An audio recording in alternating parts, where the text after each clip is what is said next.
সান্দাকফুতে আমরা এত ঘুরেছি, এত ফটো ভিডিও ছেড়েছি, ইনফ্যাক্ট এখন তো অনেক ফটো ভিডিও ছাড়া বাকিও রয়েছে।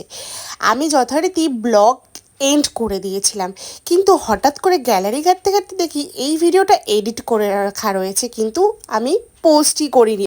এই ব্লগটা যেদিন আমরা সান্দাকফু থেকে শিলিগুড়ি নামলাম সেই দিনকার এই ব্লগ। আর মানিভ্যানজানে এসে আমরা অল্প কিছু শপিংও করে নিয়েছিলাম। এবার আমরা দাঁড়িয়েছি এখানে একটা পাইন ফরেস্টের এখানে এখানে আমরা একটু ফটোশ্যুট করব বলে আমরা ড্রাইভার দাদাকে রিকোয়েস্ট করেছি একটু দাঁড়াতে, তাই জন্য এখানে দাঁড়ানো হয়েছে। টিকিট রয়েছে 20 টাকা করে। আমরা জাস্ট ফটো ভিডিও কিছু নেব, বাস বেরিয়ে যাব। এই ভিডিও এখানে কি ভিডিও হবে সেইটা অবশ্যই দেখবে কিন্তু আমাদের ফেসবুক ইনস্টাগ্রামে। ব্লগগুলো পোস্ট করা অলমোস্ট ডান, এরপরে বেশ কিছু এখনও ফটো আর ভিডিও পোস্ট করা বাকি আছে, তো সেগুলো আস্তে আস্তে আপলোড করতে থাকবো। তো আজকের মতন ভিডিওটা এখানে শেষ করছি, টাটা।